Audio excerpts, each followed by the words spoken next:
the outer forms of these arts and sciences to remain unregenerated. Thus, in the field of learning, alchemy is the regeneration of arts and sciences, not by reforming them, essentially, but by releasing through them the seed of truth which is locked in each one of them, to make the seed grow, to accomplish the mysterious multiplication from the mango seed, like the fabled legend of Indian magic, was the problem of alchemy. Now, in the transmutation of metals, another important point was brought out, and that is that the outer bodies of the metals are irreconcilable. Therefore, that you cannot force iron and lead together and cause them to accomplish an alchemical mystery. You can fuse them to produce an alloy of some kind, but you cannot force them together to release their own spiritual power. Therefore, before metals or elements can be given a new birth in the spirit, they must die. And the death of elements, the destruction of minerals, the complete elimination of the formal nature of the forms of things is part of the alchemical procedure. Therefore, alchemy was a death and a resurrection, and comes very, very close to philosophical symbolism as we come to this level. All of the outer bodies and structures of metals must die before the spirits of these metals can unite to form the mysterious transmuting agent which is called the red lion. This again has very great significance, and the alchemist finds comfort in the words of the Scripture, "But unless a man be born again, he shall not enter the kingdom of heaven." For every one of the forms of nature must die before the life within that form can be liberated or released. Therefore, alchemy then approaches the problem of human intelligence, and it says that before the individual can become wise, he must destroy the false mind which presumes to possess knowledge. He must destroy opinions before facts can come. He must tear down old walls before he can build a new house. And in the doctrines of the alchemical mysteries, it is first necessary to destroy the personality or the individuality of metals before they can be brought together to form the transmuting agent. Now, the transmuting agent itself, called the red lion, or the power of projection, which was one of the great symbols of alchemy, the master was said to carry, particularly Adepts, who was Elias the artist, that the master carried with him a little box which contained the power of projection, and that one grain of this power would transmute into pure gold 100,000 times its own weight in base metals. Here we are obviously in the presence of an advanced type of symbolism, because obviously the power of projection represents consciousness itself, or on the level of knowledge, truth, which transforms ignorance, and consciousness itself, which can transform body up to 100,000 times its own weight. Therefore, the power of projection is consciousness itself, by means of which all base substances can be transformed or changed. The red lion is the symbol in alchemy of illumination, the mysterious enlightenment from within, which is the rebirth of the soul of the metals. This illumination, according to alchemy, was achieved through the blending of 7 arts and sciences, which were the 7 sacred arts and sciences of the ancients. Thus we proceed in symbolism a little way. We don't want to go too far now because we have to examine these things in greater detail. So we then consider the creation of the universal medicine, which was the work of the Illuminists. Now, how is this universal medicine to be found?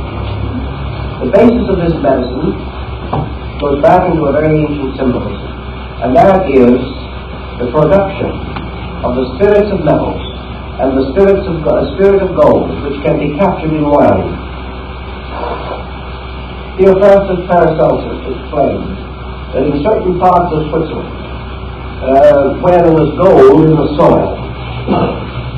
Grapevines sending their tendrils and roots into the earth gathered up this gold of all forms of vegetation. The grape is the one which has the greatest affinity to gold. And that is in areas where gold is in the soil. The dead vines of grapes are burned, and the ashes of these, from this burning, are washed. Gold will be found in them. Now, if you study this symbolism a little further, you will begin to recognize the peculiar use of the grape, of the wine, of the Eucharist, and of the mysterious symbols of the early Christian church. The gold, which is gathered for the grape, is the symbol of mystical ecstasy, or the mystical experience in man. For this experience gathers the available consciousness. And we remember that the Christos, or the symbol of the illuminator and the initiator, refers to himself by saying, I am the vine. This mysterious vine of life, the grape, the symbol of the Dionysian Eucharist, and later brought into the church, is therefore closely associated, as with the grail, with illumination. The universal medicine is the mystical experience arising within the individual. It is the basis of the healing of himself and of all nations, and the bringing about of the power of the healing of all sickness. For sickness is healed by the mystery of grace. And in alchemy, the grape and the grace are identical in meaning. So we have here a heavy mystical overtone, overshadowing the physical or alchemical symbolism as we generally accept it. You'll find work on this subject and the development of it in the work by General Ethan Allen Hitchcock, American Civil War General, in his Mysteries of Alchemy. Now, the lapis philosophorum, or the diamond stone, the diamond soul, also is reminiscent of many religious systems. In Tibetan Buddhism, the diamond soul appears as one of the most important symbols of the world deity.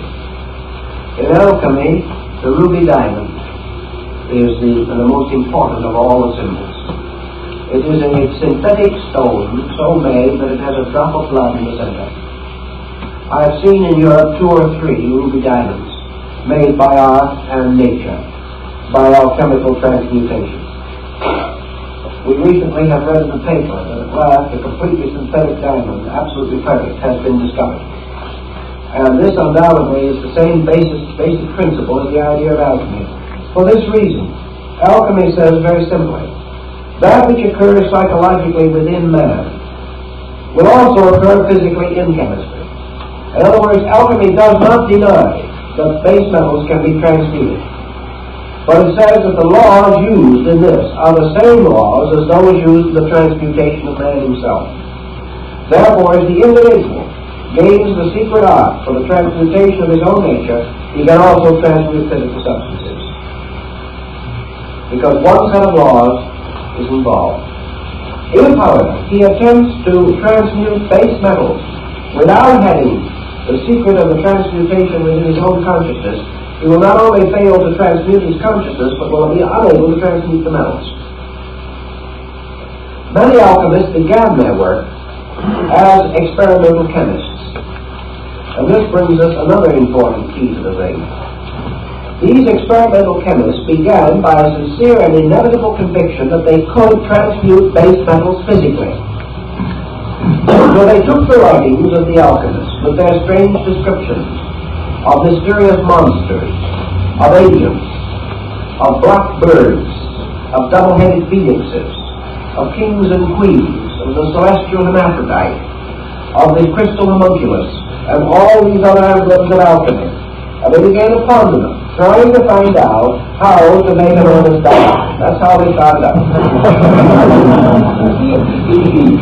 They pawned their family goods. They went out and bought all kinds of equipment from alembics, retorts, test tubes, and furnaces, and with bellows and artistry they blew and they puffed. Like Titus de Mirandola, who spent many years working on this subject, but did not arrive, or Eugenius Delites, who finally was killed by an experiment in his own laboratory. But these artists, struggling to understand the symbols, fighting day by day with the processes in their recourse, gathering their dew upon plates of glass on the various configurations of the constellations, seeking for the gold-bearing grapevine, working with the formulas, studying the designs and symbols. These very physical chemists, as Michael Sendevogius tells us, who was one of them, started with this simple intent to transmute base metals to become rich. But they hadn't gone very far when something began to happen to them. They began to find within themselves a realization that they were too limited in their own perspective. As they went along in their researches, they found they depended upon faculties keener than those of mere reading. One of the simplest things they had to face was the problem of trying to find out what the author had concealed behind these strange devices. These devices became meditation wheels. They became like Buddhist mandalas. They began to challenge the individual who studied them. And as months went on and years went on, and this individual went further and further into the arts, he began to sense within himself other dimensions that he had not previously considered. And after he had been working more than 10 years in his laboratory, Sendevogius suddenly came to the realization that alchemy was not a physical science but a spiritual one. He discovered it himself. It grew on him, so to say. He learned step by step through the unfoldment of his own faculties. He found then that this mysterious twisting road that led through the symbols was a constant coaxing of something out of himself. He finally grew to be so intuitive that he could read between the lines. And as he began to read between the lines, he began to see the larger dimensions of the art. Until at last, he cried out in dismay and distress to think that he had wasted so much time on the outer shadow of something that was so much more important than he had originally believed. Gradually, he found that the study of these symbols released something out of his own nature. And he began to sense the real mysteries of alchemy. So we have another definition that has to sink in somewhere along the line, and Mike will slip it in right now. Namely, that the initiate is the intellect, that the illuminate is the intuition, and that the adeptus is the consciousness, and that they're all inside of himself and all his world.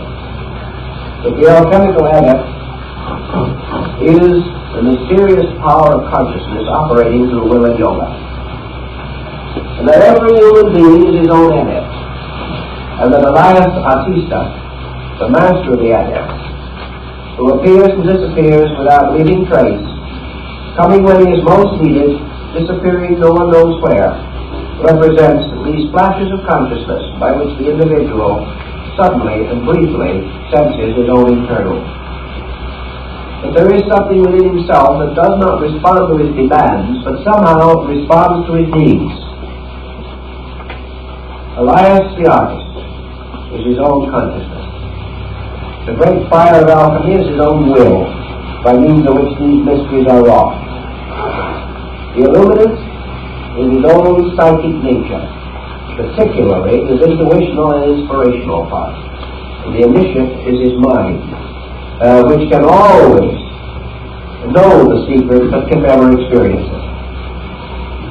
So the adept himself, in all his parts, is the alchemist, growing step by step through the experiences of his own art. As we recognize these principles gradually coming more and more clearly to us, we also can go on further.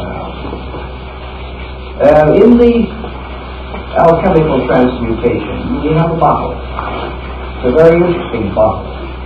It's a kind of a bulgy bottle with a long, sometimes a rather long neck. And within this bottle are a number of strange devices, one of the more common and frequent of which is a peacock with an extended tail in many iridescent colors. And the initiate seeking the stone is told to watch for the appearance of the peacock's tail in the bottle. In the emblems of Solomon Trisposon, called the Splendor Solus, we have a good many examples of this wonderful adventure taking place in a glass bottle. This was called the hermetic womb in the rites and in the ancient mysteries. And this undoubtedly has one very simple meaning. This glass bottle is the human soul. And it is within this soul that the mystery of the 7 transmutations takes place.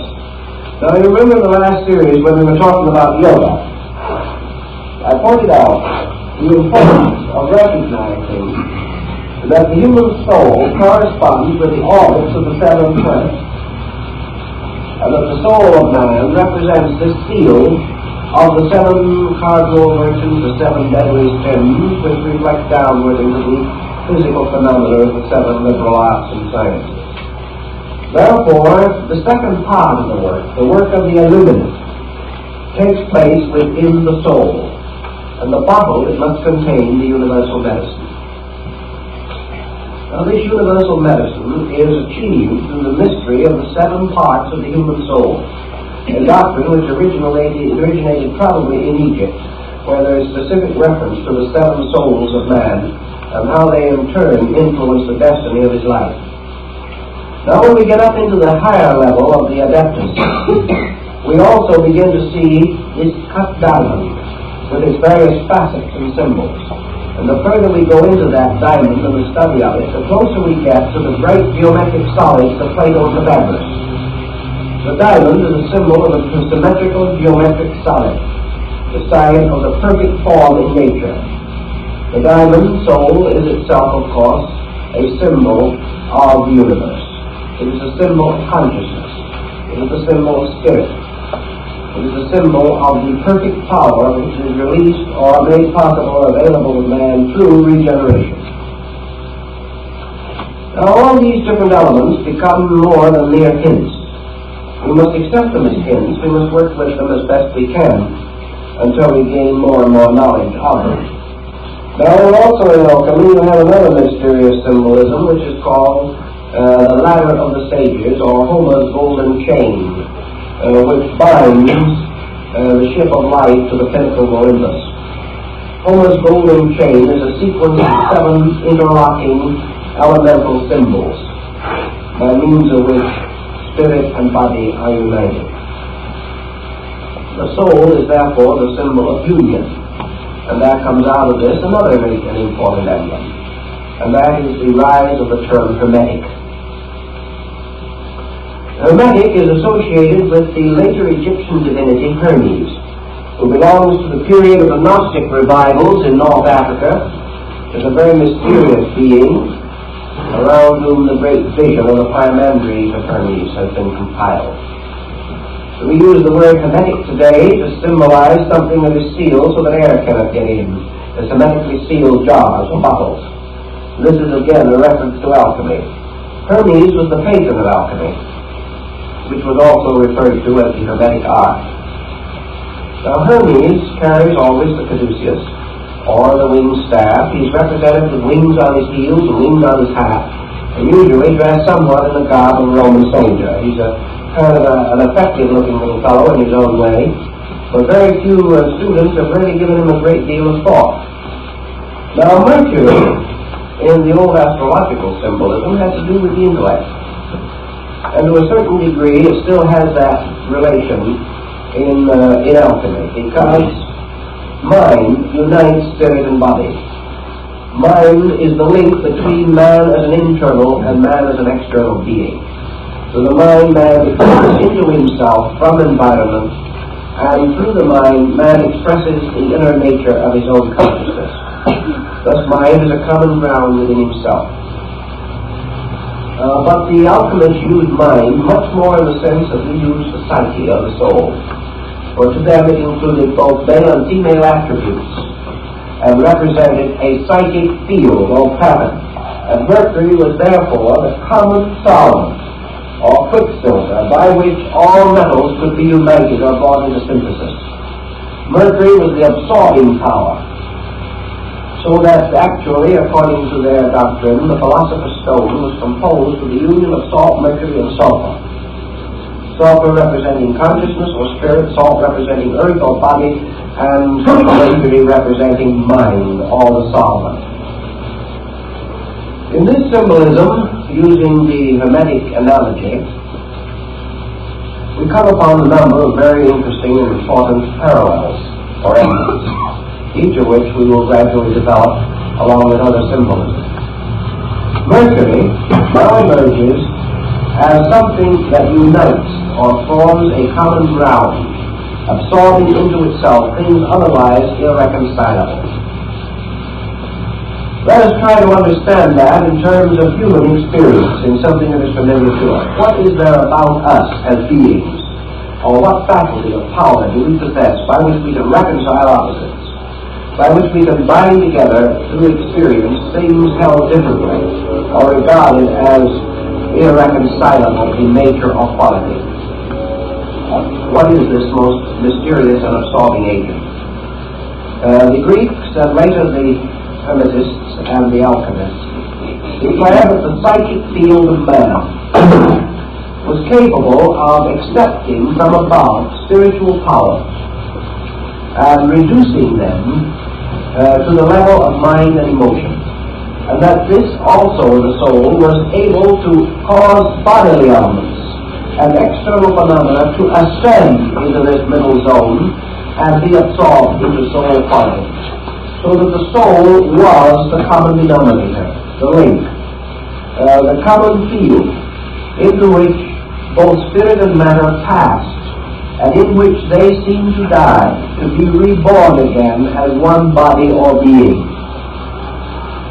So we can say that in the Hermetic allegory, consciousness, which is the spiritual power, descending into the field of Mercury or into the soul, manifests itself as intellect and intuition, whereas bodily elements or energies ascending into the soul also took on an attribute or aspect of intellect and intuition, so that they took on an overtone and were reconciled in this field, and that therefore man, through a kind of experience within himself, achieved an alchemy, in which he transmuted the opposites of his own nature and caused them to become one being within the sphere of soul power. So we have the formula very simple. We have the king and queen, which are spirit and body, or God and nature, producing the homunculus, or the crystal creature, which is man. Man, therefore, is Hermes. Man is the unifier. Man is the personification of the principle of the Hermetic medicine.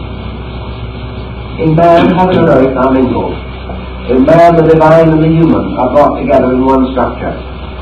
In man, all opposites of nature meet. And in man, in his own nature and in his own existence, in his own attitude, the creation of the diamond soul is made possible. Thus Hermes or Mercury is man. Man composed of certain powers and faculties, particularly the 7 powers of the soul. These 7 powers of the soul being the basis of the harmony or synthesis by which the divine and the human, or the divine and the mortal, are brought together. Thus man becomes the potential alchemist. So we have in the old symbolism, heaven, earth, and the alchemist. Now we find many such symbols. Heaven represented as a divine being. Earth represented as a wonderful fecundity of life. The king and queen again. Holding between them man, who is the potential adept, who is the potential redeemer of all things and the transmuter of the universe in which he is placed. Now this heaven earth man being begins to bring another point into consideration which we have in alchemy. So we have a trinity of terms which are to be found in certain of the old alchemical ABC books, as they are called, the ABCdarian writings of early alchemy. And here we have God, nature, and art. Now, alchemy was called art. And it was called art in a definition which says, an art perfects nature. Alchemy says there are no miracles to be performed by art. Art merely anticipates nature and achieves its greatest work by becoming a handmaid of nature. Bacon, the English philosopher, refers to art as the power to perfect nature through intelligent cooperation. So art becomes the symbol of alchemy. In nature, all things are growing. All things are unfolding their life. And all things are moving inevitably and victoriously towards perfection, or towards the state of pure and complete being. But the path is slow, the means are continuous, and the achievements are imperceptible at any given time. Now, in a field of man's researches, such as horticulture, for example, comes along a person like Mr. Burbank, or a man like Dr. Carver. He begins to fulfill the alchemical adage that art perfects nature. Burbank became a great student of plant life. And he finally learned how to use the laws governing plant life to hasten the growth of plants. He didn't break any laws. He didn't perform any miracles. He simply used knowledge and helped the plant to help itself. This is art, which is man's voluntary cooperation with the plan of life. The plan will be perfected without man, but it will take millions of years. Man will perfect himself over a great period of experience by trial and error. Man will go on suffering, dying, until he learns how to live. This is the long road. He will continue to make mistakes, will learn ultimately the laws governing his own conduct, and in the fullness of time will learn to keep those laws. But man may also do many things. He may learn how to work with laws. He may learn that through his own voluntary cooperation, he can make things grow more rapidly. Through will, wisdom, and discipline, he can make himself grow more rapidly. Not by performing a miracle, but by cooperating with nature. So we find alchemy defined as the servant of nature. Not a magician waving a wand, but a gardener working with a spade in the garden. And in the opening sections of Michael Myers, one of his books, we have alchemy as the gardener working with a spade, very carefully cultivating around the rose bush. There is no description given, but there is none necessary. This is art the gardener, making possible the more immediate and perfect growth of the flower. The rose, of course, is always Eros, love, and our process for the human soul. So soul gardening is an art.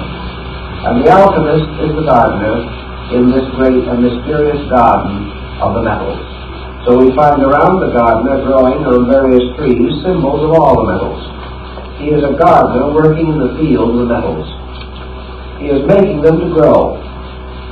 The artist also is the gardener working in the garden of his own soul, making it to grow, releasing the seven powers and faculties which are exoterically represented by the seven senses of man, unfolding all the potentials there, keeping faith with the law, making the law to reveal itself through working with it, through following its own rules and causing the law to fulfill itself more immediately through obedience. Another symbolism appropriate to the idea is the gardener weeding his garden. He has valuable plants there which he wishes to protect. Therefore, he takes away the weeds. He fertilizes the ground. He cultivates it and makes it possible for his precious plants to grow better. Now, also we find the garden sometimes symbolized as a little fenced-in enclosure. in which, as like as not, you will find two animals, a lion and a unicorn. Now, we all remember the good old earthly ride, the lion and the unicorn fighting for the crown. You'll find that the lion and the unicorn, for instance, are the supporters of the crest of Great Britain, the British Empire. The unicorn is a very wonderful creature, with one horn in its forehead, made like a horse. But the unicorn is a very, very sensitive and delicate animal, and always likes to be around kindly people. The unicorn will very patiently and lovingly follow the mysterious virgin of the world, Sophia, who is the only one that can put a bridle on it. This is a very interesting bit of symbolism also, because what is one horn but one-pointed? And what is one-pointed except will or consciousness itself? Therefore, the unicorn represents the power of will, the conscious will of the individual. The lion, of course, the red lion, we know to be the symbol of the mystery or of the great power of transmutation or perfection. We know that the lion in this case represents wisdom. So will and wisdom captured in a garden can accomplish great and wonderful things. Because the struggle of will and wisdom seeking for the crown, of course the crown is Keter, the symbol in the Hebrew Kabbalah of the supreme power, of the supreme reality of all things. The crown of power and rulership. There are many, many uses of alchemical symbolism in other departments of living. We also find, for example, in the alchemical doctrine, constant references to various symbols used in the Bible. We find, for instance, that the complete transmutation and the production of the mysterious universal medicine is believed to be contained within the Canticles of Solomon. In other words, the song which is Solomon's contains the complete formula for the production of universal medicine. And the alchemist can break it down and show you word for word, line for line, how that follows through the various researches and various cycles of transmutation. Another very important alchemical formula is said to be concealed in the Lord's Prayer. Now, the alchemists who recognize that that is true were telling two stories at one time. They were telling that they had found that the Lord's Prayer was an exact example of psychic chemistry. But they were also telling you that the end of psychic chemistry was the achievement of the spiritual state represented in the Lord's Prayer. It worked both ways. And that also that the state of holiness or piety, or the state of prayerful contemplation of reality, was the alchemical transmutation. That the transmutation of fear into faith, for example, was the overcoming of the black symbol of vitriol. All these things worked out on moral and ethical levels. The only difference between them and our general concept of knowledge lies in the exactitude of the symbol. For example, the alchemist says that the sun in the air, in the sky, that is represented in the earth by gold. Therefore, the gold and the sun are the same thing exactly in vibratory principle. That the gold in the earth and the sun in the sky are polarized to the pulse point in the human heart. And therefore, that the human heart, the sun and gold, are all in sympathetic ratio to each other. And that they are of an identical and proper nature. And that they have certain powers in common. Dr. Rudolf Steiner, in his researches in Switzerland in connection with the use of the talismanic metals of the ancients in healing disease, discovered what we have also learned later by other means, namely that potable gold, or what we might term biological gold, is a heart remedy. And that a syllable gold goes directly into the walls of the heart. Thus, the sympathy that was represented in alchemy was recognized as an existing fact in nature, and that these different principles all work together. Now, the same thing was true with other parts of the universe. Everything that was morally true was scientifically true. If it is true, for example, that wisdom is better than ignorance, that can be proved on terms of chemistry. It can be proved in terms of music, in color, in tone, in sound, in everything. That all values that exist ethically also exist scientifically. And that the polarities of all the elements are to be found in the moral and spiritual life of the individual. And that which constitutes a good life also constitutes an exact working formula for a chemical compound. Now, just as surely as man is able to integrate certain patterns in his own living, the laws governing these patterns are exactly the same as those used in architecture. And a happy, harmonious, well-integrated home can be mathematically diagrammed, and the diagram will be the perfect structure for a building. This is what Leonardo meant by certain of his canons. In other words, there is a dynamic which extends from one level of life to another. Pythagoras knew that if you played a certain chord of music, that this chord, in its mathematical vibration, could be and was equivalent to the basic key to the structure of a building, the basic key to a chemical compound, a basic formula in law, everything. All these things work together constantly. Therefore, if you have a perfect method of purifying a metal, you have a perfect method of purifying a government, a perfect method of purifying the human body and the human soul and the human mind. If you can make certain elements work together, you can make certain philosophies work together, certain sciences meet, certain races mingle. All these things are ruled by the same laws. There is one master pattern, which is the great archetype. And all arts and sciences unfold this archetype. And whatever is true of the individual is true of the collective. Whatever the law is working in nature, it must work in man.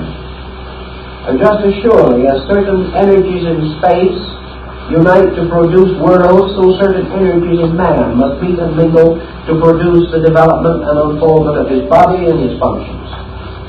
There is only one set of laws. And these laws become the keys to the Hermetic art. For the Hermetic art is nothing but the reduction of good intentions to a science.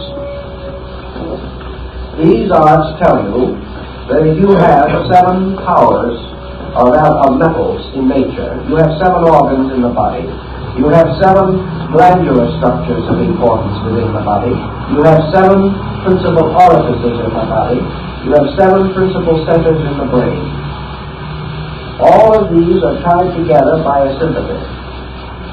And as you have certain planets in the sky, so you have certain planets in the soul. And as these planets, by their forms, release certain psychic energies and intensities through man, these 7 energies have in their turn created the arts and sciences, which are nothing but rationalizations by man along the lines of his own energy. Man is able to build a house and to master architecture because he has a principle of architecture in his own soul. That principle of architecture within his own soul is represented by one of the 7 metals. If, therefore, he lacked a certain element within his constitution, he would lack a dimension of consciousness. If gold was removed from his body, he would not only die, but assuming that he did not die, a proportion or dimension of consciousness would depart from him.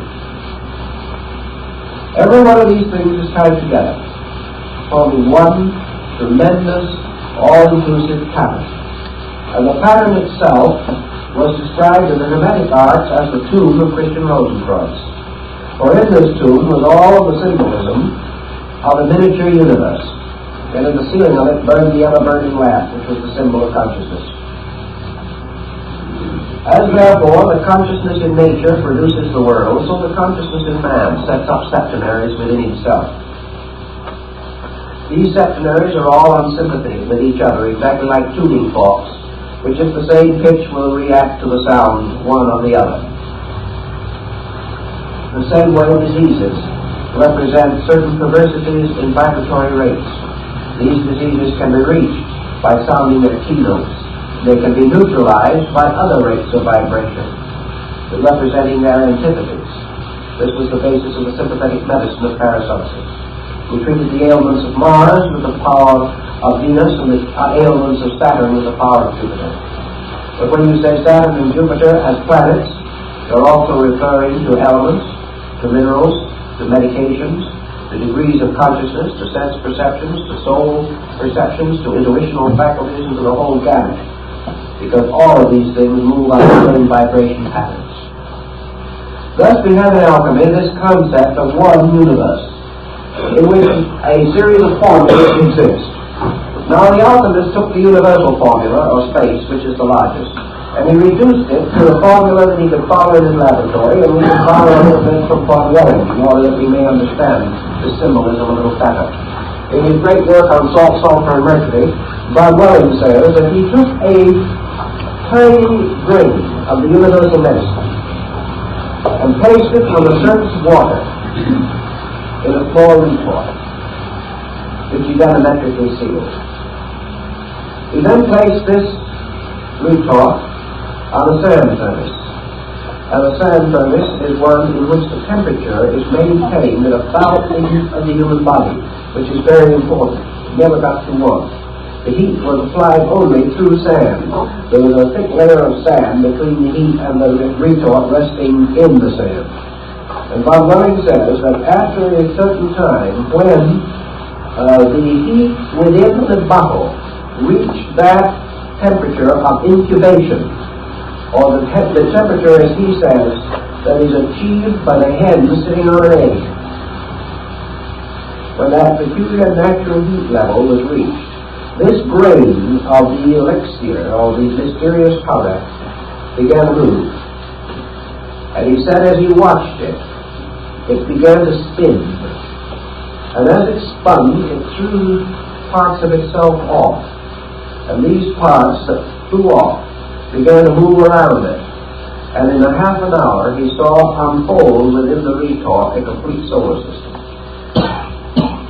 Why? Because every unit must follow the law of the entire. Now, if he had used a different level of analogy, he could have taken that same grain and placed it within another type of bottle, with another group of elements to work with, and under the same heat and length of time, this grain of the eternal elixir would have begun to move in a different direction, would gradually have taken the whirling proportions of the human embryo and would have ultimately developed into a human body called the homunculus. He would have done exactly the same thing. And he would have had the tiny human being in the body. Now we also have in the Paracelsian theory, the possibility of reviving all kinds of forms from their own ashes. This we have under various symbolisms. A plant burned to ashes within a sealed bottle, and then under a certain type of pressure and under certain use of alchemical formulas, heated to a certain degree. The plant, or a shadow of it, will grow again in the bottle, in ashes. Years ago, I had an interesting experience with which we will try to explain this. A man came to me who had spent many years up in the northern part of Canada, along the Klondike. He was an old gold miner. And he said there's something that I've never been able to understand, namely that gold grows. He said we could work out a vein, leave it for 10 years, and come back to it, and there was more gold there. He said we were convinced that this gold accumulated in some way, drawn by whatever amount of gold was still left in the vein, the little parts that we didn't get. The seeds were still there, and this gold grew. And he said as a proof of that, he said, I took a piece of ore with a small amount of gold still in it, and I placed that gold in an hermetically sealed jar, small jar. It was just a little bottle about this size, about 2 inches in diameter. He said, I have now unsealed this, and I want to show it to you. He said, when I placed it in there, Many years ago, there was just a grain of gold in it.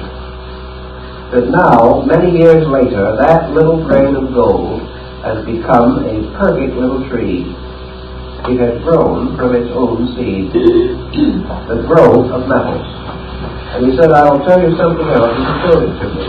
And it was undoubtedly exactly as he had described, and I'm inclined to believe him because we have the same record exactly from the Swiss gold miners of the 16th and 17th centuries who said that they had actually made gold grow. But another interesting thing this old miner told me was, he said, it didn't grow nearly as rapidly until I happened to discover something. Namely, that it grew more if I kept it on me. And therefore, for many months I've carried it inside my clothing, this little bottle. Because whenever it was close to me, it grew. And of course the answer was body heat. As long as it was close to his body, it grew. And reports of these experiments have been carried on for hundreds of years.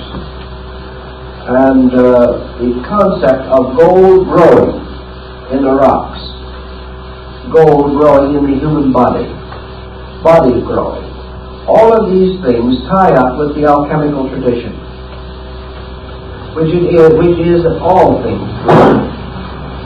And that as the metals grow under certain conditions, so man grows.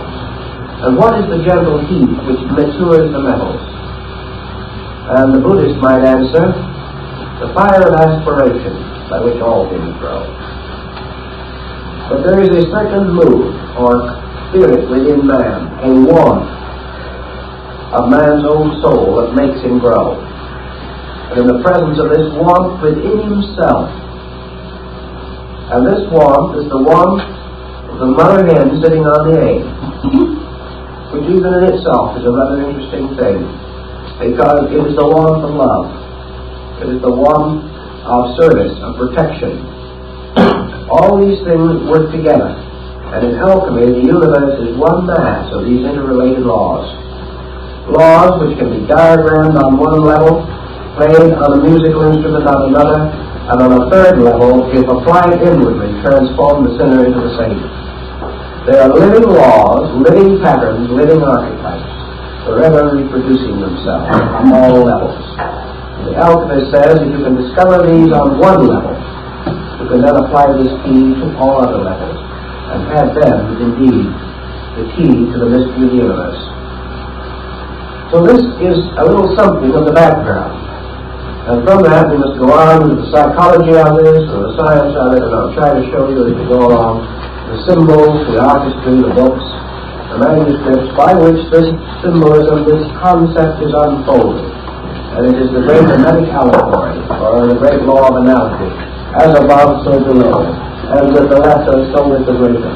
All things differing in multitude and magnitude, but all identical in the great pattern of vital principles that sustain them. To know these principles, then, is to be the magician, to be the master of all things by knowing the laws and obeying the laws. And art is man's learning to obey, his constructive and wonderful ability to take these principles and amplify them so that they work more rapidly and perfect themselves more perfectly. Man working with law, therefore, is the master alchemist. And if he works with the law works for him, and he sees things grow and multiply in days, months, or years, which might otherwise require ages, unless they receive the cultivation of the hermetic gardener. This is the concept on which we must later build the more detailed account of the alchemical procedures. Now our time is up for tonight, and I'd like to make one